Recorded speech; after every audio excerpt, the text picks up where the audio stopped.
Hello and welcome to the Irish History Show. My name is Cathal Brennan, and if you'd like to listen to this or previous episodes of the show, please go to our website, irishhistoryshow.ie. You can also contact us on Twitter at Irish History Pod or on Facebook, facebook.com/The Irish History Show.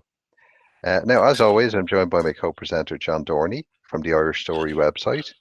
And just thinking back, looking at the website, John, sometimes we're going back 3 or 4 years listening to different episodes, and 3 or 4 years in the future if we're listening to this, because we're recording this on the 28th of March. The lockdown has started really last night or this morning, I think.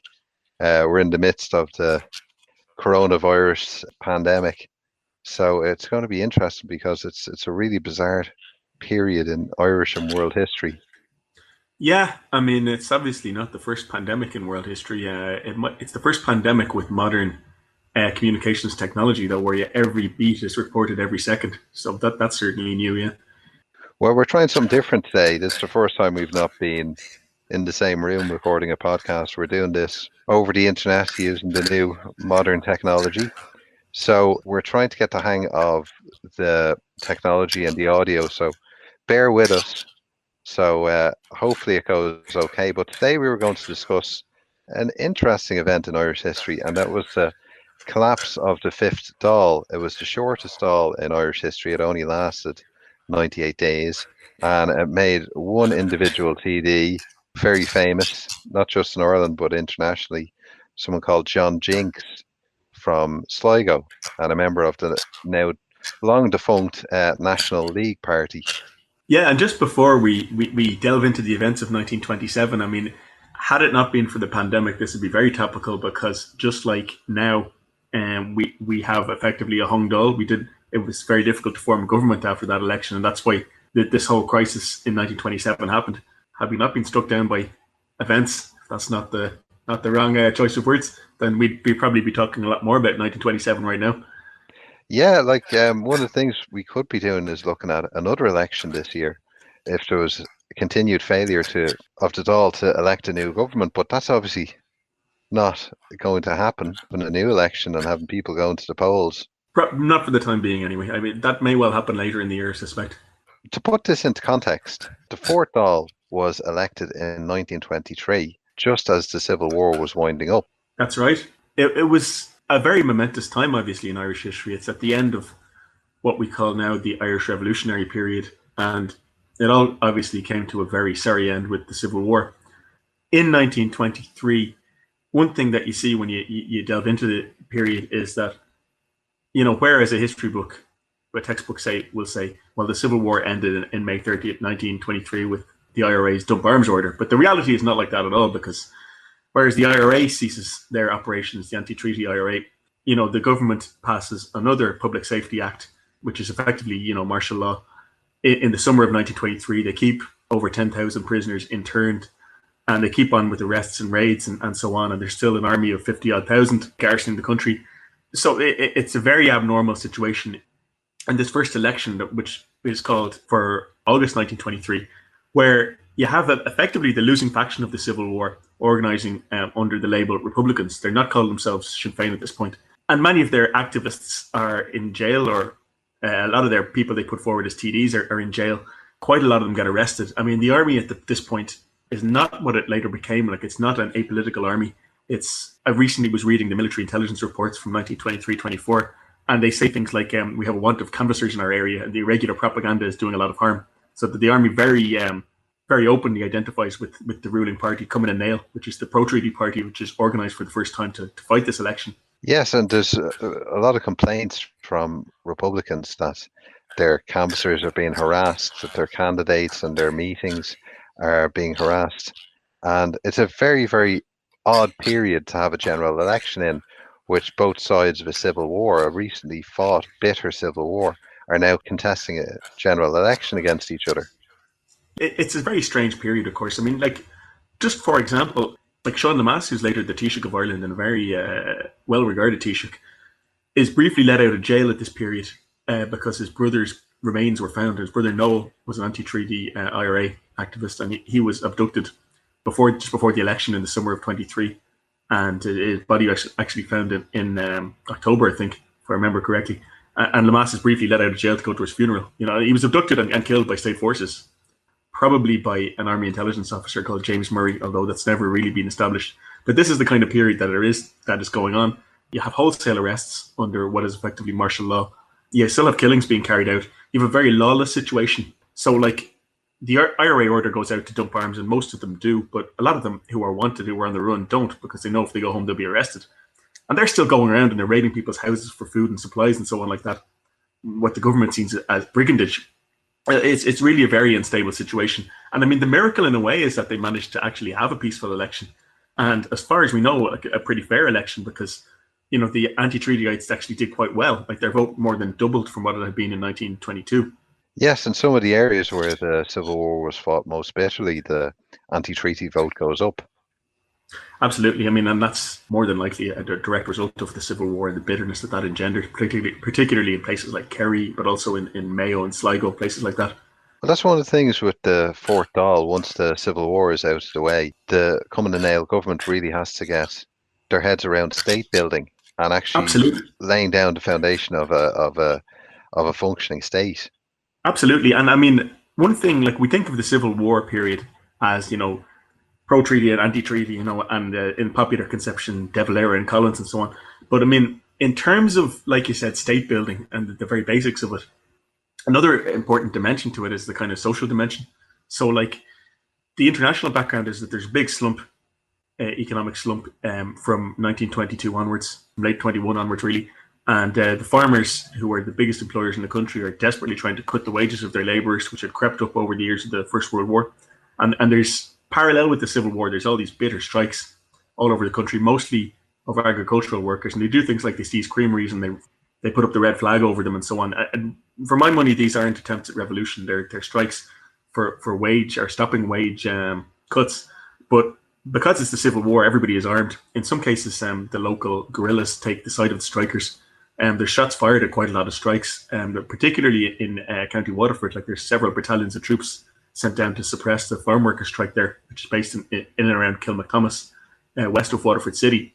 And there's really violent, like, there's houses burnt down, there's shots fired, there's people killed, there's a lot of people arrested. And also around the country, there's part of the army is kind of peeled off and it's made into what's called the Special Infantry Corps, which is effectively gendarmerie. Position had been taken that the Civic Guard, what's now called the Gardaí, the police force, would not be armed.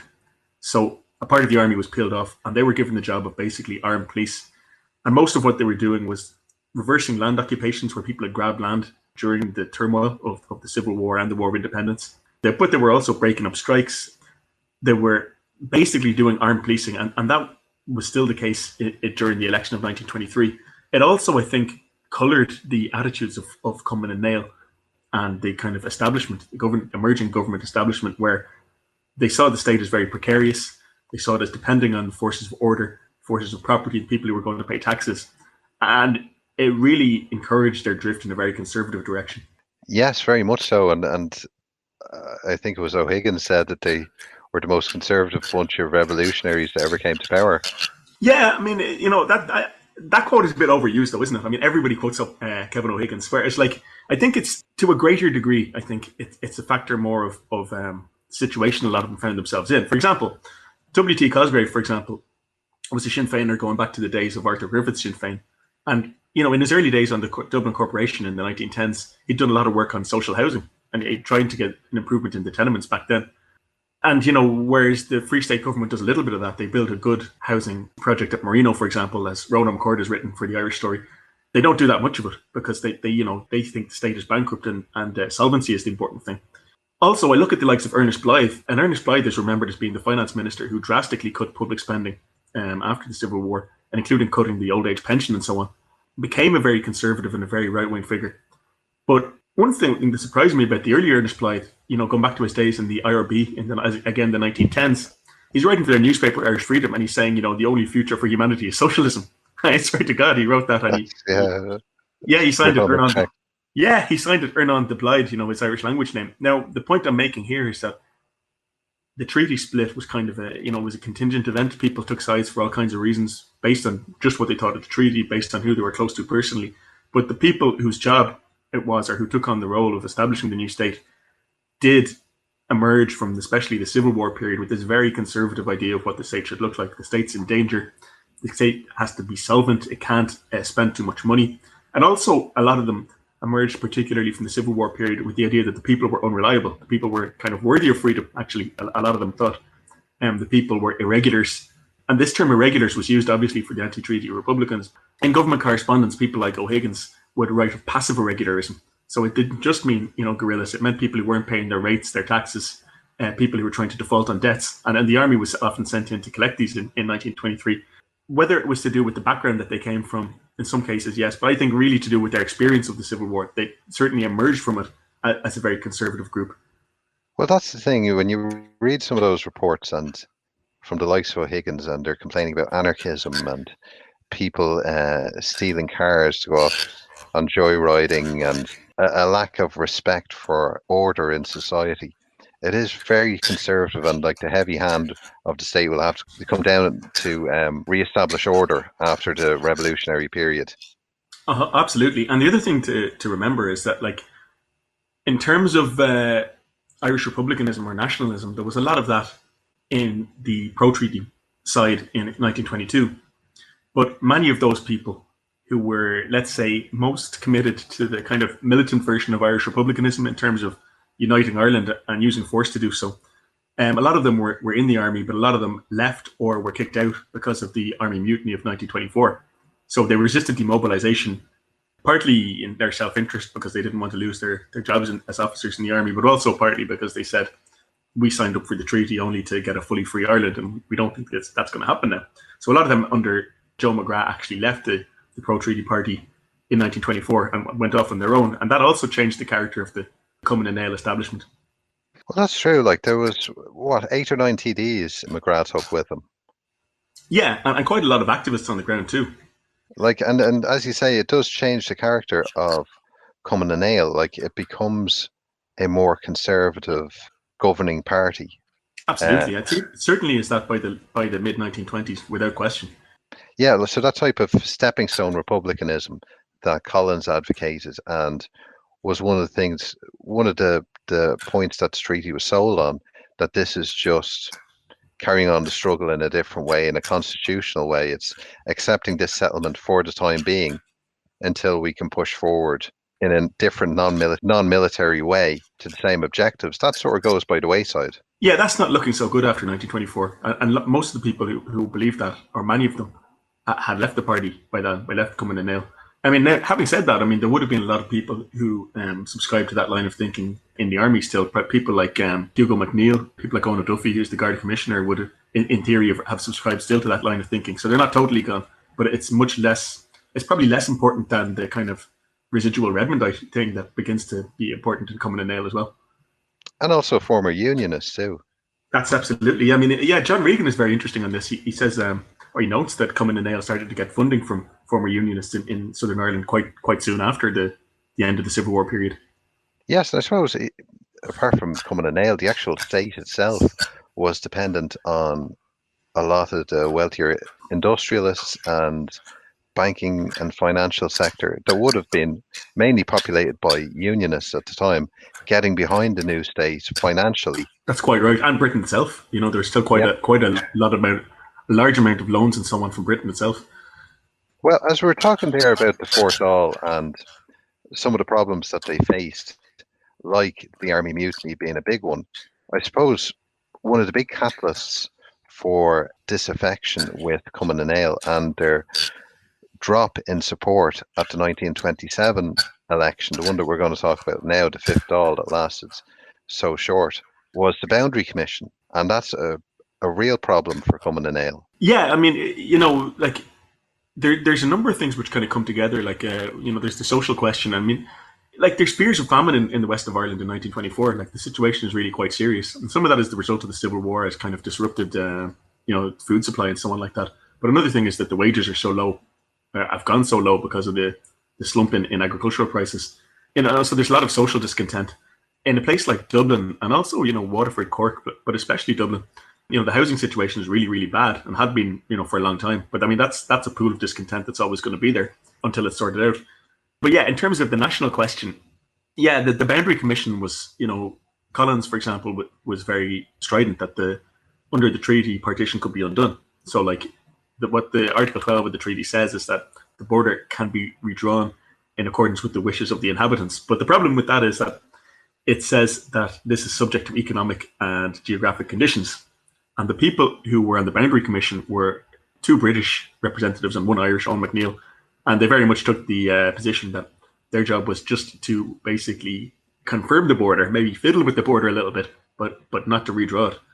Well, the way the Boundary Commission was sold at the time during the treaty debates and the perception, even during 1920 and 21, when we're looking at like local elections in the north, and 1921 election, what would be the second Dáil, but it's also the election for the first Northern Ireland government installment, the first Northern Ireland Parliament, is the talk is that we have to have as strong a vote as possible. Both sides are saying this, unionists and nationalists, but we have to have a strong possible vote in border areas, that every area has to have a strong nationalist vote to show that when this boundary commission meets or when the border will eventually be redrawn, that we will go with the South. And the perception being that South Down, South Armagh, all of Fermanagh and Tyrone, maybe parts of South County Derry and Derry City will be transferred to Dublin control. Yeah, and I mean, Cormac Moore actually is interesting on this. It's in his book, The Birth of the Border, but also in conversation, Cormac argues that, like, whereas Northern Ireland was on the books all right in the Government of Ireland Act, Lloyd George especially acknowledged our position is not strong with regards to places that, such as Fermanagh and Tyrone, that wanted to be part of the Free State. And he said our position, the Unionists want them as in part of Northern Ireland, but it's very difficult to argue that places with a nationalist majority should be in it. And likewise, Derry City, I mean, the corporation of Derry City was taken over by nationalists, by an alliance of Sinn Féiners and others in 1920. And that's Northern Ireland's second city. The Unionists are determined not to lose it, but it actually has a nationalist majority. So, had the border been redrawn, as the first part of Article 12 of the treaty says, in accordance with the wishes of the population, Northern Ireland would have been more than halved in terms of its area. Yeah, and would it have been viable then in that state? Yeah, I mean, that's always the argument. I mean, thinking about this, I wonder what people mean a little bit by would it have been viable. I mean, in a way, why wouldn't it? I mean, like the economic powerhouse of Northern Ireland was always the east of the province, and most of the population lived there too. So, would it have actually affected, I mean, the economy of Northern Ireland? I don't know. Well, it would have been more like an enclave than like a state, though, I suppose. Would it have been viable as a devolved self-governing area? It could have been viable as under direct control to remain part of the union. Yeah, sure, why not? But like having the level of control that Stormont had over the 6 counties for 50 years, would that really have been possible in such a narrow area? It would have been a lot more homogenous as a statelet. I mean, it's from a security point of view, I suppose it would have been very vulnerable as well. I mean, it would have been kind of really encircled by, hostile territory, if you like. Yeah. I mean, but, who's to say? I mean, I think it's suffice to say that in 1924-25, people expected the border to be redrawn substantially, and they were kind of shocked when it came out that it wasn't going to be. Well, this is the thing, that the expectation with the treaty was that the Boundary Commission would meet as soon as possible. But because the Civil War doesn't meet until late 1924, and Owen McNeill is appointed by the Dáil as the Free State representative, and initially the Northern Ireland government just ignores it. They don't want to have anything to do with it, and a representative is appointed on their behalf, and it meets for a good few months and almost a year before the London Morning Post sensationally published the findings of the commission in November 1925. To everyone in the South's consternation, the Free State was only going to gain some very small areas of Fermanagh and Armagh, and the Northern Ireland government was going to gain a portion of eastern Donegal. That's right, including Kilkenny, if I'm not mistaken. Yeah, a place like St. Johnson, and a place that would have like large unionist communities, and also parts of Monaghan as well. A place like Drum and stuff like that would have had like a very heavy Protestant community. So And I mean, we shouldn't. I suppose we shouldn't get too diverted and talk too much about the northern question. But I mean, like, it is also the case that in the meantime, the northern government had been busy gerrymandering all the local government bodies that nationalists had won back in 1920, so that they were going to have unionist representatives, no matter what the majority was like. Yeah, a lot of the county councils had been abolished and taken under direct control. The ones that continued their allegiance to the Dáil, and it was a question for nationalist-controlled areas. I think at that time is that do we continue to give allegiance to the Dáil and see ourselves abolished, or try and work with Stormont for the time being and see how things could go? It was a very bleak period for political nationalism. Completely. But moving again to the south of the border, though, I mean, how do you think this affected Cumann na nGaedheal's kind of legitimacy as a nationalist party? Well, it was one of the main points that the treaty was sold on, that this was a way to deal with the partition situation, and it makes them look very weak. That they've got very little from this process, and Owen McNeill resigns from the cabinet as well, and he had also been a TD. He was an ordinary who's from Antrim, but he'd been a TD for Derry City too. Cosgrave goes over to London a couple of days after the report appears in the newspapers, and with the British Prime Minister at the time, who was Stanley Baldwin, and there's another delegation then goes over a few days later from Dublin.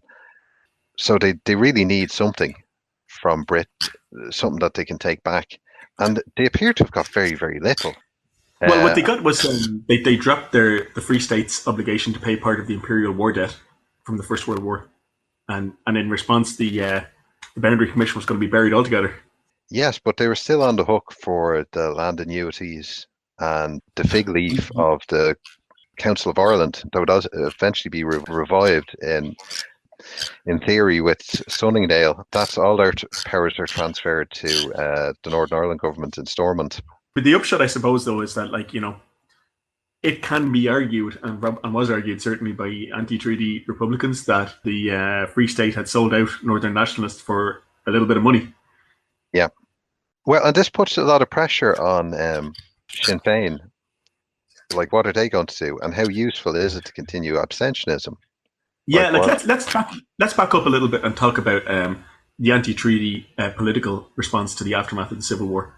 Because, like, they contest the election in 1923 as Republicans. They don't. It's kind of an informal coalitions, but it's very much based on the IRA and Cumann na mBan. And then, like, they regroup in Sinn Féin, which is, I think it's fair to say, effectively refounded in late 1923. But they hold a position of abstentionism, which is that they don't recognise the Free State or Northern Ireland, but predominantly they're concerned about the Free State. They don't recognise the Free State, and they're meeting actually in their own parliament, if elected, which they call Comhairle na Teachtaí, which they say is a continuation of the Second Dáil. So it's a very fundamentalist position they hold in the post-Civil War period. Yes, and we see that continue on really up until the mid-80s, when Sinn Féin, provisional Sinn Féin, a large section of them agree to recognise Leinster House and go into take their seats if elected to the Dáil. Sorry, no, but there is a difference, though, between the early abstentionism and after the Civil War and later stuff, because the pretension of the anti-treaty Republicans was that the Second Dáil was still in session, and that they were still the government. Like, Eamon de Valera was still being named as the president of the Republic, and the anti-treaty TDs assembled in an assembly called Comhairle na Teachtaí, and they had ministers and so on. They were still acting like as if they were an alternative government. Almost as if it was back in the War of Independence.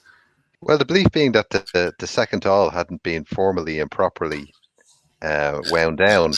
Yeah, and there's all kinds of legalistic arguments, but I mean, effectively, what it boils down to is they won't recognise or participate in the Free State institutions. Yes, that while the Free State government might be the de facto government, or not the de jure government.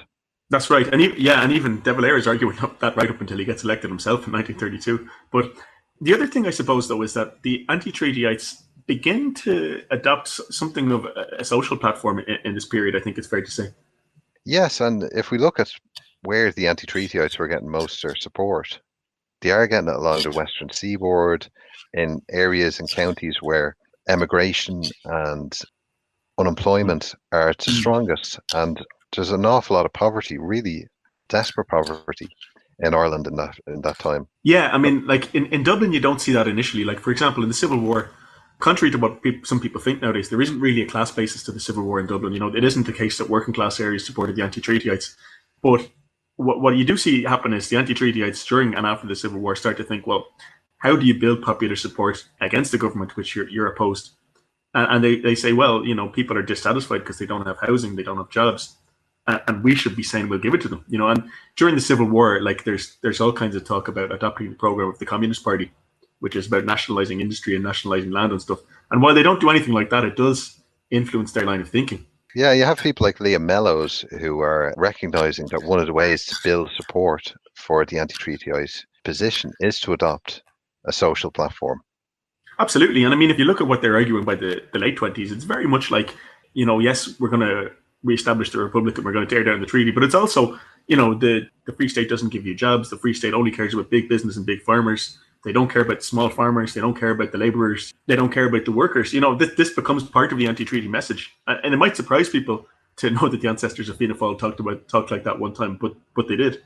Yeah, and I think that the optics as well with Cumann na nGaedheal, especially things like going to imperial conferences and the way ministers would present themselves in public at events, the idea of like the silk top hats, they lent themselves to being tacked in this manner in some ways, perhaps unfairly, but like as you mentioned before with Ernest Blythe and cutting the shilling off the old age pension, you still have a lot of emigration during the 1920s too. Yeah, I mean, you know, you really do have a lot of modern analogies here because Cumann na nGaedheal is an austerity government in the 1920s, and it's partly it's economic, but it's also like military, you could say. Like, I mean, they have the state basically created an enormous debt to create a big army to put down the anti-treatyites during the Civil War period, and they were living with that debt. And I mean, also they took on lots of debts under the treaty. I mean, they took on a debt for compensation, they had to pay the pensions of all the functionaries of the British state in Ireland, including the police, the RSC, and they took on part of the war debt. Okay, that was shelved, but they had the land annuities they had to pay back for the land war and so on. So they had another land act too. And they had, that's correct, exactly. They had another land act where they compulsorily bought out a lot of landlords, and that did something actually to shore up their support among like middling farmers. But the point is that they said, well, unless we drastically cut spending, the state's going to go bankrupt, and they were quite ruthless in their attitude. Like, you know, there was even quotes like people may have to die of starvation just to get the state off the ground, which, you know, there is very much this attitude: austerity comes first, the survival of the state comes first, the welfare of the citizens comes second, and this was certainly the perception. If we can look at the reaction then to the agreement between Dublin and London following the Boundary Commission, look at the pressure that was brought to bear on Sinn Féin, that if they were to enter the Dáil and vote against the agreement, perhaps it could have come down. And there is a unity among the different opposition parties, led by the Labour Party, in opposition to the agreement following the Boundary Commission. So even somebody like Austin Stack, who's one of the staunchest abstentionist TDs, is writing to De Valera about perhaps we could go in and just to vote against the agreement. But they don't. But they don't. Thomas Johnson, who's the leader of the Labour Party, on the 7th of December, he invites all elected TDs, whether they're taking their seats or not in the Dáil, to a meeting in the Shelbourne Hotel to try and find some way to block the agreement. And De Valera attends, and he said, I welcome the opportunity which I hope the meeting will afford of reuniting the people of all parties throughout the country in effective opposition to the partitioning of our motherland. So where did they go from there, really? Yeah, I mean, I think the key figure here again is Eamon De Valera, because De Valera's big mistake, I think he thought in the Civil War period, was that he'd allowed himself to be sidelined. He wasn't the one making the decisions on the anti-treaty side. You know, he was basically subservient. He was an advisor to Liam Lynch, and he never wanted to be in that situation again. And quite quickly, I mean, De Valera said all kinds of things about he'd never enter the Dáil and he'd never take the oath and so on. But he's a practical man, De Valera. He wants to get in the Dáil. He wants to hold the levers of power. So he quickly moves towards trying to end abstentionism, first of all, in Sinn Féin. But that doesn't quite succeed, does it? There was a lot of tension between the IRA and Sinn Féin at the time, and with the IRA even severing its connection with Sinn Féin when Frank Aiken had been proposing perhaps that the party could enter the Dáil at some stage. So in January 1926, De Valera announced that he would favour entering the Dáil if he wasn't required to take the oath. And this leads to a extraordinary general meeting of Sinn Féin in March, 9th of March, where he proposed that once the admission oaths of the 26 and 6 county assemblies are removed, it becomes a question not of principle but of policy whether or not Republican representatives should attend those assemblies. So that motion was defeated, and it was a very close vote. It was 179 votes against to 177 in favour and 85 abstentions. And after that, De Valera says, "I'm a free man from this moment. My duty as president is over. I'm no, you know." And Yeah. so he takes his supporters, and then in May he founds Fianna Fáil in the La Scala Theatre in Dublin. Fianna Fáil, the Republican Party. Yes. I should correct you. Yes, that's very interesting. A very interesting development, because while Fianna Fáil, this new party, have said they're open to entering the Dáil, they're still not making it explicit that they will enter the Dáil. Right. I mean, they're going to contest elections, but it's not clear what they're going to do then. Yes, and Sinn Féin, the party that's De Valera and his supporters have left, that's still a party, and that's still contesting elections too. Yeah, I mean, it's interesting that Sinn Féin dwindled so quickly, almost into nothingness, though. After this, I mean, it's led, interestingly enough, by Mary McSweeney. She must have been one of the very few female party leaders in Europe at the time. But yeah, it's like their position is too fundamentalist. They don't have what Fianna Fáil realised was that you had to have policies on a range of issues. You had to broaden your appeal beyond purist Republicans. And Sinn Féin of that era don't seem to have done that very well. No, I think we'll see if Sinn Féin, even in the subsequent decades, that they would only enter the Dáil if they got the majority of seats at a general election, and only then to go in to abolish the body. You know, it's not. So it's very hard to win a general election on that point. Yeah, and I mean, you know, they're generally not campaigning on anything else. You know, it's a single issue thing, so their appeal is very limited. And whereas, as I said, the Fianna Fáil branch of republicanism at the time learned, and later iterations of Sinn Féin, I should add, learned that you had to campaign on a broad range of things. You had to address people's concerns and all kinds of matters, as well as just the national question. Well, that's true. And then we do have a general election then that comes a month after Fianna Fáil is founded, on the 9th of June 1927. And that leads to this Hung Dáil, the fifth Dáil. Yeah. And just to add, though, for the background, I mean, it's still not the case that the country has settled down into peaceful politics. Like, there's kind of an IRA resurgence at the time as well. Like they do a series of coordinated raids on Garda barracks in I think 1925 or 26, and there's two Gardaí shot dead. You know, in coordinated raids, like military really operations by the IRA. There's a number of shootings around the country, like, and of course they hadn't at this point disavowed another round of the Civil War. They just had dumped arms for now. They never said we surrender or we were wrong.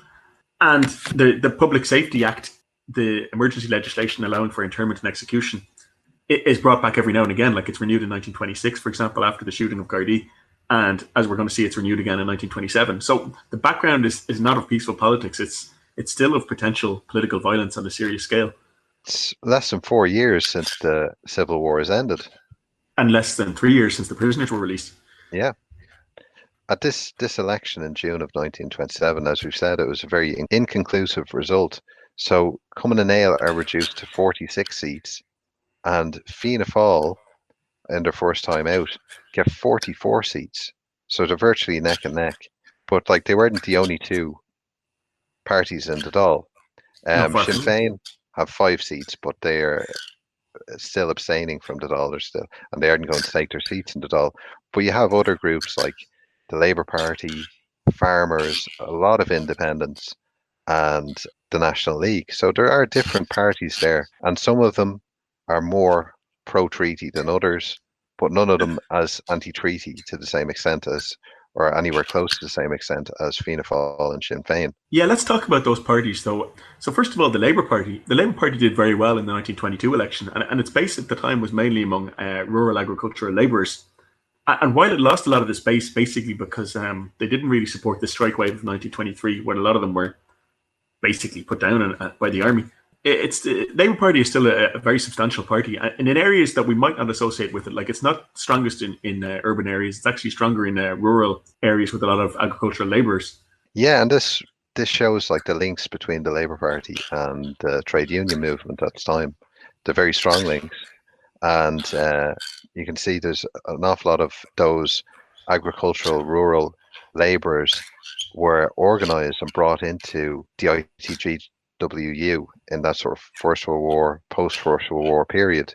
And you can see right up until 70s, 80s, and later on that there are safe, solid Labour Party seats in places like Kerry, Tipperary, Kilkenny, Waterford, Wicklow, solid, safe seats in Munster and South Leinster, all the way through the 20th century.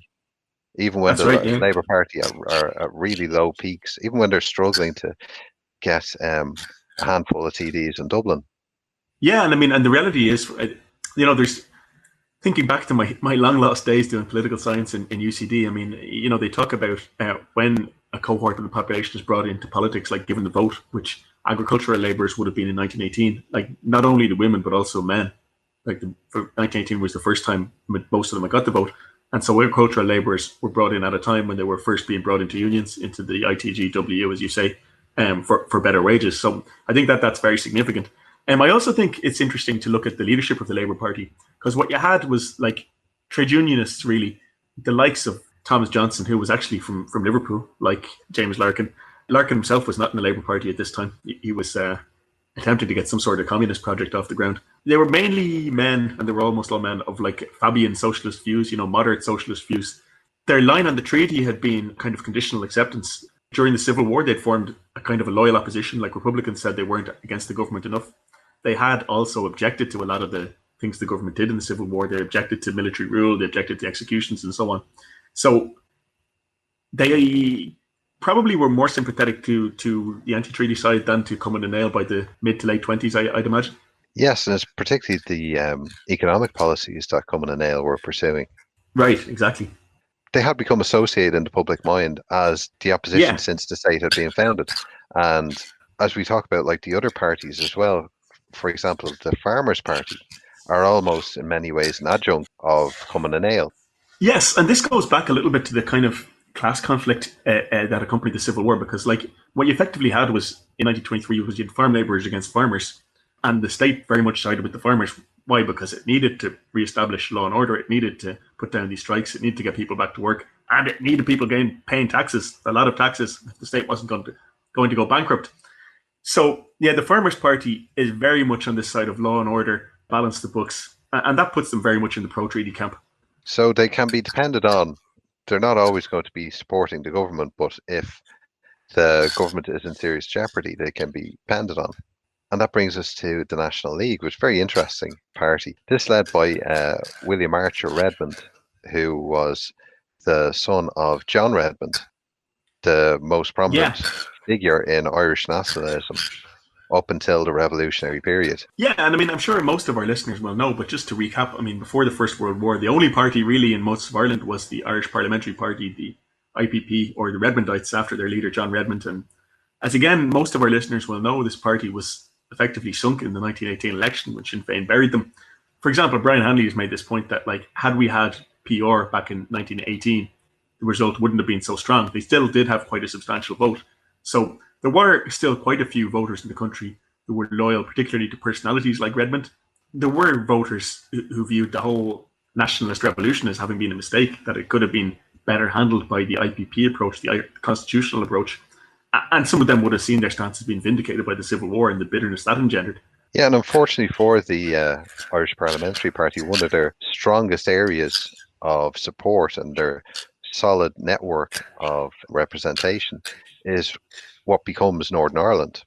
Yeah, and where they become the main nationalist party until the 1970s, but that's cut off from obviously the Free State and its politics. And maybe that's the fact of partition, and it sort of gives them almost a lift in Northern Ireland. It keeps them going, keeps the party united. Within the South, and you do see this fragmentation in the early years of the Free State, there are a lot of niche parties and independents representing very specific things. Like there's even like old Donegal unionists organising and getting elected. There's people representing very specific things. But the National League, it's sort of like a combination of old Redmondites. The vintners also play a role in it as well, as they feel a bit aggrieved by the new Cumann na nGaedheal government. Ex-servicemen's association sent to support the National League.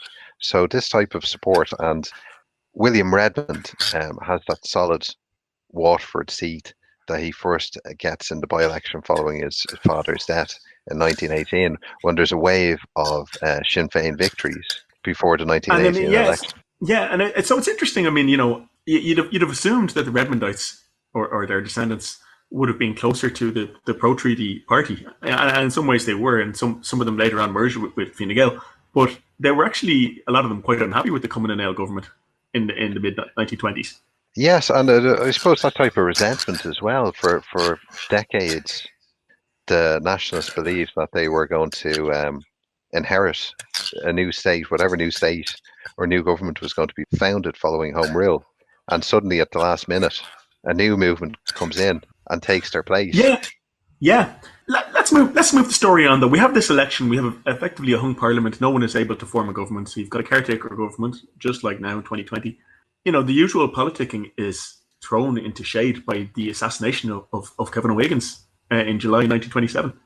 Yeah, see, this is the thing. As long as Fianna Fáil are not taking their seats, and when the Dáil first meet, the Fianna Fáil TDs go there and they try and present the clerk of the Dáil with a legal opinion saying that they should be able to go in and sit down and take their seats without taking the oath. And then when this is refused by the clerk, they leave anyway. Things change, as you say, following the assassination of Kevin O'Higgins, who in some ways is probably the most powerful figure in Cumann na nGaedheal and the government, even more so than I Cosgrave. think that's a fair point. I mean, there was kind of a power struggle within the pro-treaty ranks towards the end of the Civil War between O'Higgins and Richard Mulcahy, who was the Minister for Defence and head of the army. And O'Higgins came out on top, and he got Mulcahy to resign. So O'Higgins is Minister for Home Affairs, but in modern terms, Minister for Justice, and he's at the forefront of a lot of what the Cumann na nGaedheal government does, good and bad. I mean, some of the things he did, for example, was excluding women from juries. But he's kind of the strong man of the government. He's he's a man who's very confident in his own abilities, his own intellectual abilities. O'Higgins he's also a hate figure as well for Republicans, more so than a lot of the other ministers in Cumann na nGaedheal. That's right. And I mean, this is mainly because of his kind of strident rhetoric. So whereas Cosgrave, I don't think, talked about, or very rarely talked about, things like the executions in the Civil War, O'Higgins would say things like, when he was taunted with the figure of 77 Republican executions, O'Higgins would say yes, and 777 more if necessary. He not only stood by them, he appeared to kind of revel in them. And O'Higgins also has this kind of contempt for what he calls irregularism, which means, anti-treaty republicanism, but also kind of any defiance of the state. And he also, where O'Higgins actually had been a member of the Volunteers and had been an activist during the first Dáil, the revolutionary Dáil, he appears to have this kind of contempt for actual republicanism by the 1920s. And he starts to say that he's quite happy to be part of the Commonwealth. So that probably contributes to this animus that anti-treaty Republicans have for him. That, and the fact that as Minister for Home Affairs, he's continually enacting repressive legislation that allows them to be locked up without trial and in theory executed, although nobody was after the Civil War. But it's not clear yet whether it was an authorised IRA operation, whether command sat down and ordered the three guys to shoot Kevin O'Higgins. I'm not too clear. Do you have any insight into that, into whether it was an IRA approved operation or whether it was, as the story goes, three guys who just saw him on his way home from Mass and decided to shoot him? Yeah, that's it. I don't know if it had ever been conclusively proved one way or the other, whether it came directly from the top of the IRA that he should be targeted and assassinated. Because, as you say, he's walking home from Mass in the morning. This could have been done at any time, really. It does have a very opportunistic feel to it. I'd be interested to hear, if we get feedback on this, if anybody knows a little bit more about how this assassination could have happened. But the thing is, my kind of detailed research stops in about 1924 about the IRA and when Frank Aiken is Chief of Staff. And Aiken is very clear at that particular point that nobody will do any revenge killings unless they're authorised. He says he doesn't want people shooting ministers, he doesn't want people shooting members of the CID, the Detective Division, or anything like that without say-so. Because, it's bad for discipline, basically, is his point. It's almost unique in Yeah, terms of settling scores after the yeah, Civil War. yeah. I mean, Moss Toomey is chief of staff at the time, if I'm not mistaken. To be honest with you, I, I, I I kind of suspect it was authorized at some level because if it wasn't, I mean, it would be very anomalous for what the IRA was doing at the time. Yes, and that's the thing. It does lead to a strong reaction from the government. So whatever they were hoping to achieve by the assassination, the response from the government was swift and draconian. That's right, yeah, a new Public Safety Act. So like the nature of emergency legislation in the Free State was that it was temporary, it had to be approved by the Dáil. I mean, a little bit like the emergency measures they have now in 2020 during the pandemic. They will lapse and they have to be reapproved. But yeah, a new Public Safety Act. There was a whole tranche of IRA members rounded up and stuck in jail, and a whole bunch of organisations banned. And most significantly for the politics was that they passed the Electoral Amendment Act in parallel, which said that you can correct me on this, Cathal, but I think it's any TD who's elected who doesn't take their seat will lose their seat. Yeah, and they would have to sign an affidavit beforehand that they would take their seat if elected, or they'd face Yes. disqualification, and there'd have to be a by-election for the seat. Yes, and of course this involved taking the oath of allegiance, the very controversial oath of allegiance, where TD said that they would swear allegiance to the Constitution of the Free State and to King George and his descendants. True fidelity. True fidelity. That's allegiance to the Free State Constitution and true fidelity to the monarch. If Yeah. we're being really accurate, but I mean, it may sound like nothing. It's a very hard pill for anti-treaty Republicans to swallow. Yeah, like as you know yourself from all your research, the oath does form a major part of the opposition to the treaty among a large section of republicanism. We're not talking about the treaty in this podcast, but I mean, I think one thing to bear in mind is that at the time of the treaty negotiations, it's not just Republicans who were hung up on the oath. It's the British insist that there must be an oath if the treaty is going to go ahead. And when Collins talks about not having an oath in the Free State Constitution in 1922, Churchill says, "Well, we'll reoccupy you militarily if you don't have an oath." So an oath is a big deal to the British too. Fianna Fáil, when they're presented with this alternative of taking their seats or losing them, they go to the Dáil and they refer to the oath as an empty formula. They sign the register and they take their seats. It does show De Valera's kind of amazing ability to wriggle out of any situation. What a sight to see. It must have been at that stage to see a full Dáil with these people who were fighting a civil war against each other just a few short years before are facing across the Dáil, now looking at each other as government and opposition. Yeah, and I mean, I'm just going to put words in the mouth of the Cumann and Ale government and TDs. I mean, they would have seen these people as lawbreakers, as criminals, and they had just murdered one of their colleagues, Kevin O'Higgins, and now they were having the cheek to sit across from them in the Dáil. I mean, it must have been a bitter pill for them to swallow as well. Well, yeah, and we can look at the relationship between Fianna Fáil and the IRA at this stage. Like, not just Sinn Féin and the IRA, but Fianna Fáil and the IRA.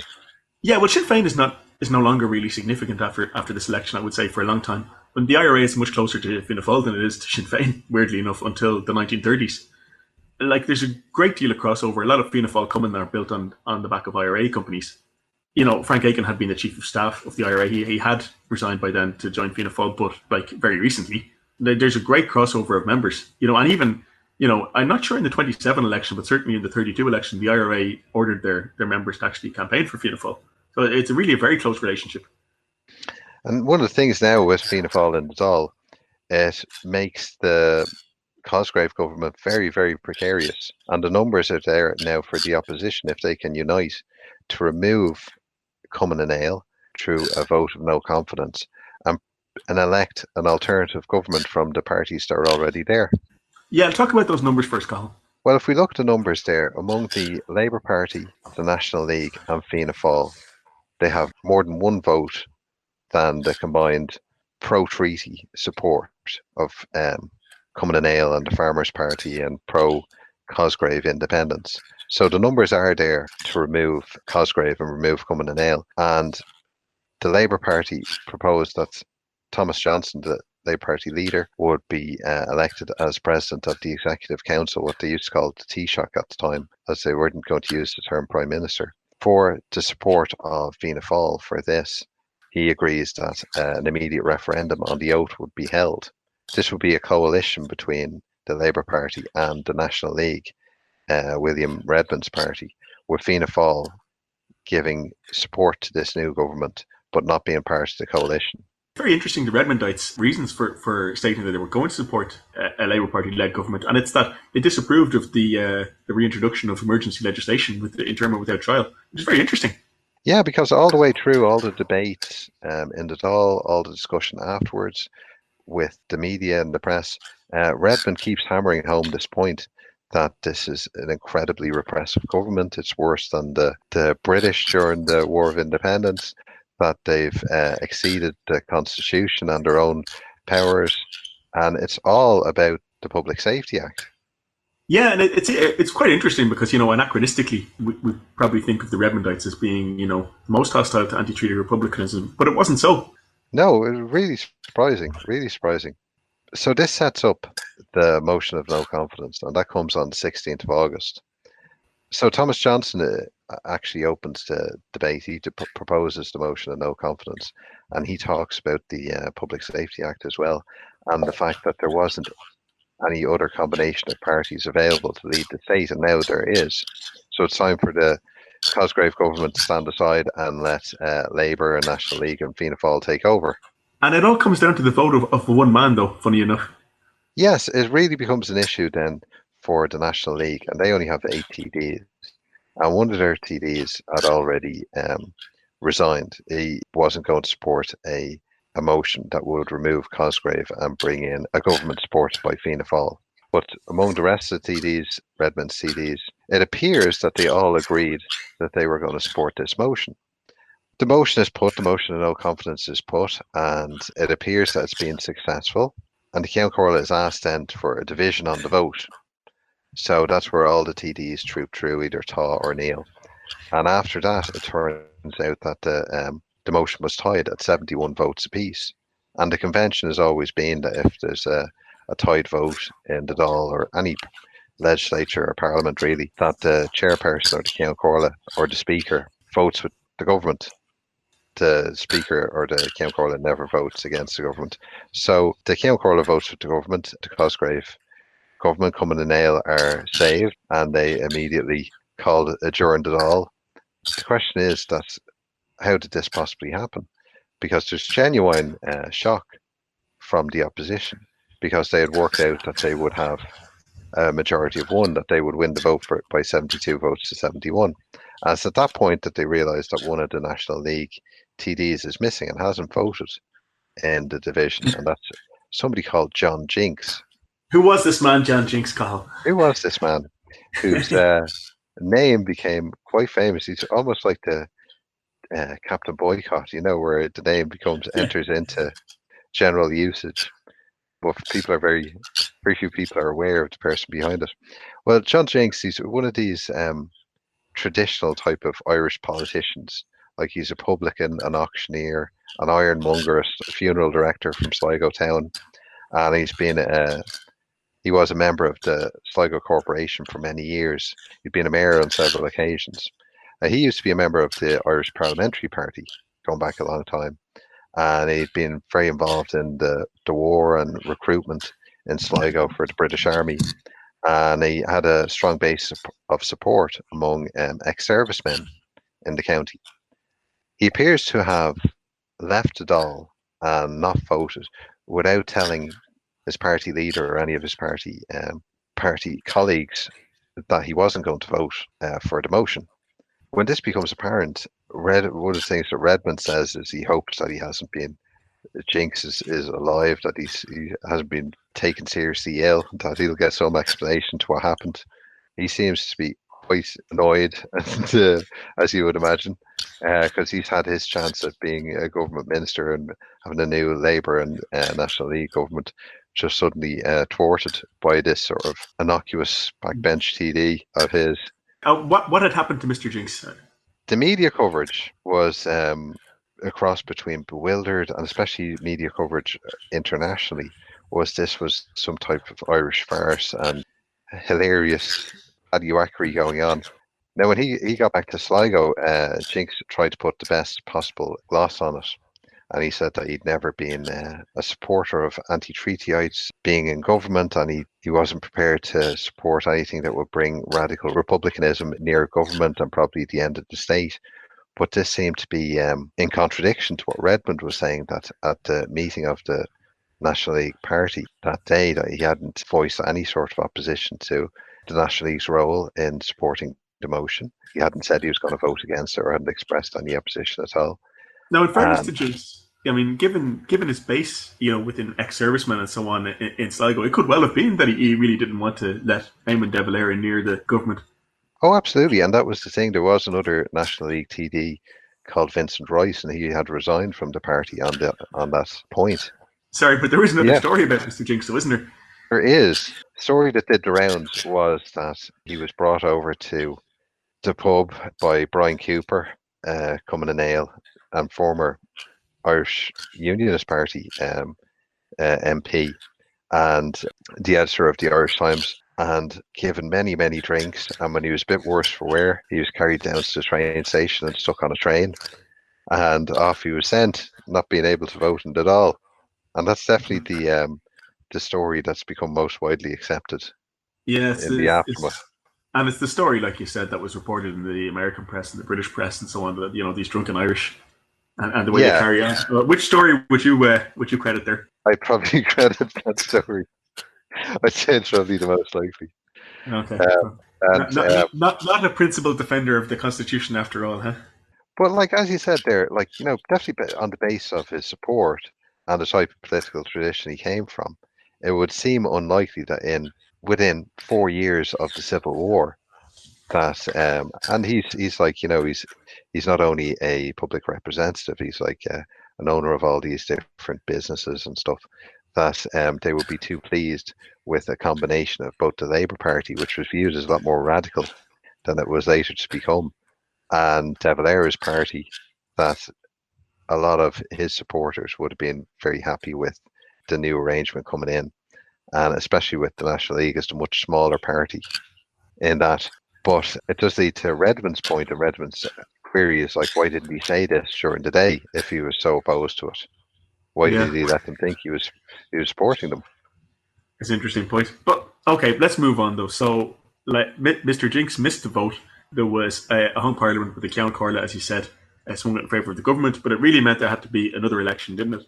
Yes, and as tends to happen, when Conservative governments, there is a real crisis and it looks like they're going to go, sometimes at the next election they get a boost. It sort of focuses people's minds who would be supportive of the government. And same it goes for Cosgrave after this. Yeah, and I mean, for all the comedy of Jinks missing the vote because he was in the pub and stuff, he had a very substantial armed organisation with a lot of weapons that was waiting in the wings. He had an opposition party which pledged no allegiance to the Constitution, and the prospect of them getting into government. So people did see it as a potentially another round of internal conflict. I mean, they would have seen this as quite a serious crisis at the time.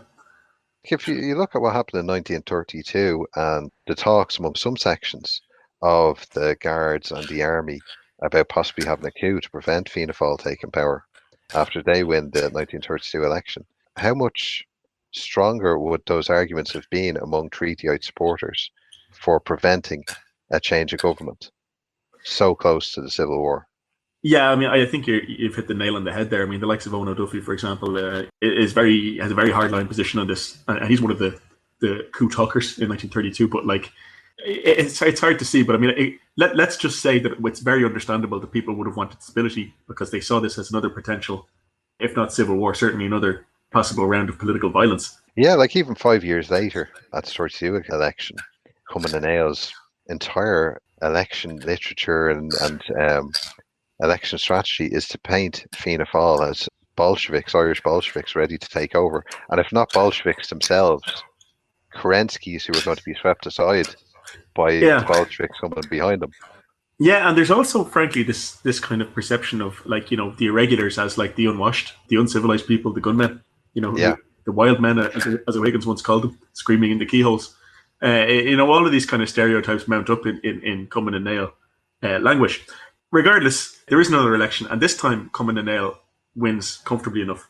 Yeah, they gain another 15 seats, and Fianna Fáil also see an increase in their numbers as well, because now they're actually in the Dáil, but they go up another 13 seats as well. But both Labour and the National League lose seats, with the National League almost wiped out So you see the divisions are hardening along the Civil War lines. Yeah, Not only with, as we're describing there, with like Fianna Fáil and the anti-treaty being brought into, if not government itself, but like, supporting a government. We also potentially see the first time that a Labour Party Taoiseach, although they didn't use the and word at the time. the only time there never has been one, Yeah, and there never may has been one. never be one. Yeah, may never be one now. But yeah, I mean that's so. I mean, I guess that's quite a good way to finish. I mean, what might have been had there been a Labour Taoiseach? Yeah, indeed, indeed. Irish history could have been very, very different. Did Johnson have any particular program for government that he was going to introduce had he been Taoiseach?